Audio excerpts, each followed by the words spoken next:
Je viens de faire un entraînement HIIT. Je vais décéder. Quoi? Tu sais pas ce que c'est un entraînement HIIT? T'es sérieux là? Allez, assieds-toi tranquille et je vais tout expliquer. I got the horses in the back, horse stock is attached, head is matted black.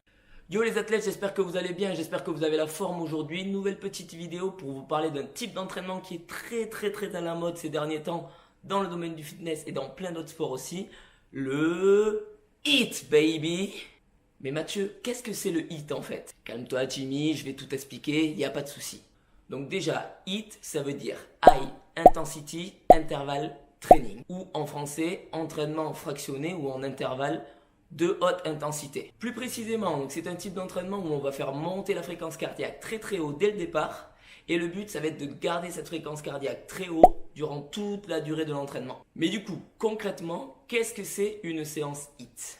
I got the horses in the back, horse stock is attached, head is matted black. Ben en fait, il n'y a pas une séance type d'entraînement HIIT. Il y a une infinité de possibilités pour construire la séance qu'on veut, que ce soit au niveau cardio ou plutôt un travail musculaire avec des barres, des haltères, des élastiques pour amener de la résistance. On peut faire plein de choses.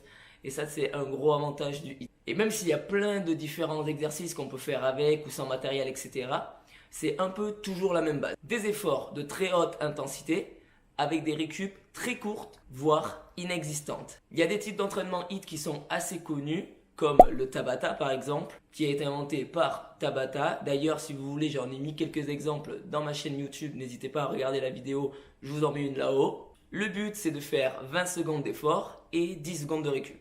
Sur les 20 secondes, vous faites vraiment ce que vous voulez, que ce soit un exercice musculation, type squat, plutôt de la course montée de genoux, plutôt des sauts. Enfin, vous faites vraiment ce que vous voulez pendant 20 secondes et après vous avez 10 secondes de récup. Et cette récup, c'est pareil, vous pouvez varier. Soit vous faites une récup totale, vous faites rien pendant les 10 secondes, soit vous faites de la récupération active, par exemple 10 secondes en planche. Le deuxième type d'entraînement en HIIT, c'est l'EMOM, ou Every Minute on 2 minutes. Pareil, j'en ai fait plusieurs sur ma chaîne aussi, n'hésitez pas à aller regarder la vidéo, je vous en mets une autre, vous cliquez là-haut et vous verrez un entraînement type EMOM.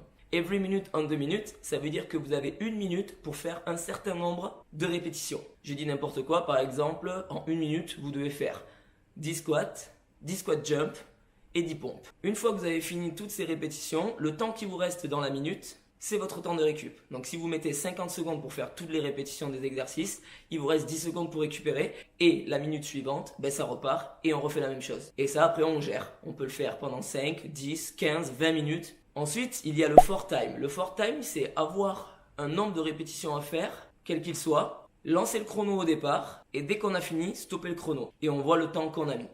En gros, il y a un WOD très connu qui s'appelle HANGI. Un WOD, c'est Workout of the Day. Donc, entraînement du jour.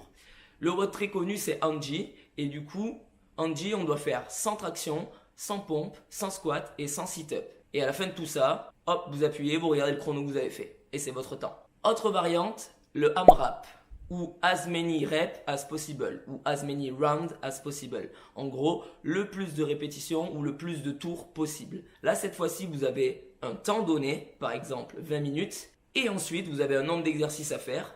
Et durant ces 20 minutes, vous devez faire un maximum de répétitions ou un maximum de tours de la série d'exercices que vous avez prévus. Mais au-delà de ces types d'entraînement très précis, on peut se construire vraiment ces séances personnelles comme on le souhaite en mettant plus ou moins d'exercices, plus ou moins de temps de travail, plus ou moins de temps de récup, active, passive. On peut faire vraiment plein de choses et c'est ça qui est intéressant en HIIT. Mais en général, un entraînement HIIT, ça dure entre 20 et 30 minutes. Après, sur un for time par exemple, comme c'est le temps que vous mettez pour faire toutes les répétitions, peut-être qu'il y a des personnes qui vont faire les reps en 15 minutes, peut-être qu'une autre personne le fera en 35. C'est vraiment chacun travaille à son rythme. Et justement, pour en revenir à chacun travaille à son rythme, pour qui c'est le HIIT? Pour quel type d'individu? I got the horses in the back, horse stock is attached, head is matted black. En théorie, le HIIT, c'est adaptable à tout le monde. Maintenant, moi, je mets un petit bémol sur ça, c'est qu'il faut quand même avoir une bonne condition physique pour pouvoir faire un entraînement HIIT. Pour ma part, je trouve que c'est important. Étant donné l'intensité qu'on va mettre, Si la personne n'a jamais fait de sport ou quoi, elle va vraiment être très très vite en difficulté et du coup, elle ne retirera pas un maximum de bénéfices de ce type d'entraînement. Et du coup, c'est là qu'on en vient à l'essentiel, les bienfaits. Pourquoi c'est si efficace et qu'est-ce que ça va apporter à mon corps? I got the horses in the back, horse stock is attached, head is matted black. Eh bien, énormément de choses. Premier point fort, dépenses caloriques décuplées. Étant donné l'intensité très élevée de l'entraînement, vous allez brûler beaucoup plus de calories et beaucoup plus rapidement que sur un autre entraînement sur une intensité plus modérée. Et du coup, forcément, ça va être plus facile d'avoir une perte de masse grasse par exemple et un gain de masse musculaire aussi. Ça dépend comment vous travaillez, etc. Mais voilà, on a une perte de masse grasse, on a un renforcement, on peut sculpter, tonifier le corps de manière très efficace. Maintenant, attention à l'alimentation derrière, forcément. Faire du HIIT, ça n'exclut pas le fait de bien s'alimenter derrière pour avoir un maximum de résultats. Ensuite, forcément, plus vous allez vous entraîner, plus vous allez progresser. Et du coup, vous allez pouvoir améliorer vos performances physiques, que ce soit sur vos HIIT ou dans votre activité physique extérieure ou sur les autres cours fitness que vous pouvez faire. Vous serez bien plus à l'aise si vous intégrez des entraînements HIIT dans vos semaines d'entraînement. Autre très gros point fort et surtout dans la société actuelle, c'est la durée du training. Combien de personnes viennent me voir en me disant « Oui, mais j'ai pas le temps de m'entraîner, etc. J'ai les enfants, j'ai le travail. » Écoute, en 20 minutes, je te ruine la tronche et tu auras plus d'efficacité qu'avec un cours d'1 heure. Qu'est-ce que tu veux de plus? C'est aussi pour ça que le HIIT, ça plaît à beaucoup de gens et c'est très efficace. Autre point très intéressant, c'est la satisfaction de soi. Sur le moment, on va en chier énormément pendant l'entraînement, mais derrière, il y a un sentiment de satisfaction et du devoir accompli qui est juste incroyable. Et ça n'a vraiment pas de prix. D'être fier de soi après un effort intense, qu'est-ce que vous voulez de plus? Et ensuite, ce pourquoi cet entraînement fait le buzz et amène énormément d'efficacité et de résultats, c'est l'amélioration du métabolisme de base, ou votre capacité à brûler des calories, même au repos. Et surtout, l'effet EPOC. Qu'est-ce que c'est l'effet EPOC?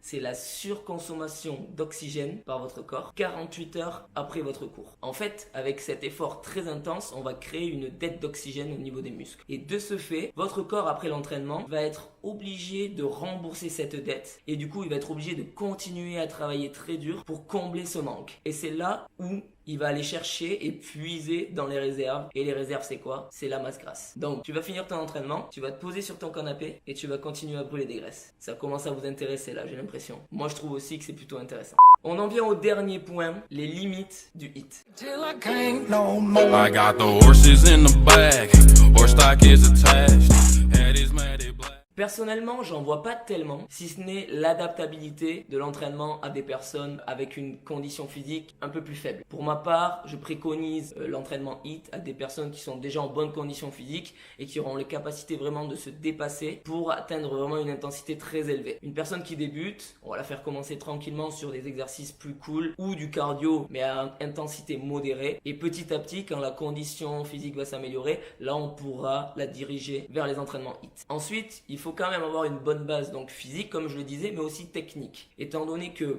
souvent dans le HIIT on va faire des exercices issus de la musculation et des exercices plutôt complets justement pour brûler un maximum de calories comme l'épaulé jeté, le squat, les arrachés, etc. Et du coup ces exercices ils demandent une technique irréprochable pour éviter de se faire mal ou de se blesser.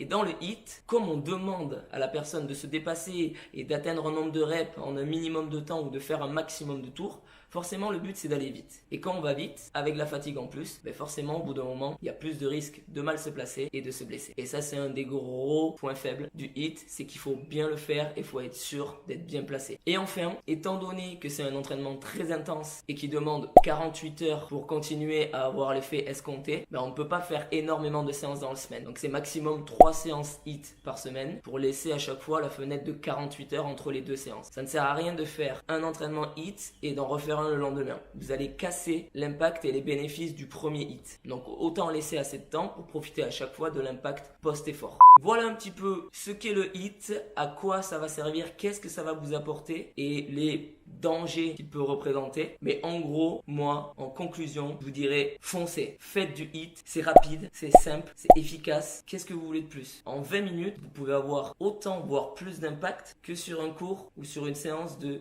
1 heure. Moi, je trouve que c'est très intéressant, c'est très ludique, on peut faire plein de choses, on peut travailler avec des haltères, des barres, des élastiques, poids du corps, du cardio, on peut faire musculairement, on peut faire des sauts, on peut faire de la course, on peut faire du travail avec les cordes. Il y a une infinité de possibilités pour vous éclater. Alors faites du HIIT. Vous allez mourir pendant votre séance, mais le sentiment après l'effort, il vaut tous les sacrifices que vous faites pendant ce training. Merci d'avoir regardé cette vidéo, j'espère qu'elle vous a plu, j'espère qu'elle vous en a appris un peu plus sur l'entraînement type HIIT. Si vous avez des questions dessus, n'hésitez pas à me lâcher des commentaires, je répondrai à tout le monde. Likez la vidéo, partagez-la pour faire découvrir le HIIT aux personnes qui ne le connaissent pas ou pour essayer de changer les mentalités et faire comprendre aux gens que le HIIT, ça peut être très intéressant. Donc si vous avez un ami qui est un petit peu réticent, envoyez-lui cette vidéo et je suis sûr qu'en voyant les effets et les résultats qu'il pourra avoir avec le HIIT, il va s'y mettre avec vous. Merci beaucoup à vous, on n'oublie pas surtout de cliquer pour s'abonner à la chaîne et puis je vous dis à la prochaine, mais surtout soyez en forme et restez des athlètes. Voy a tirar pa Miami, dame time, mami. Ya casi no importa el money, solo pero ya mi honey.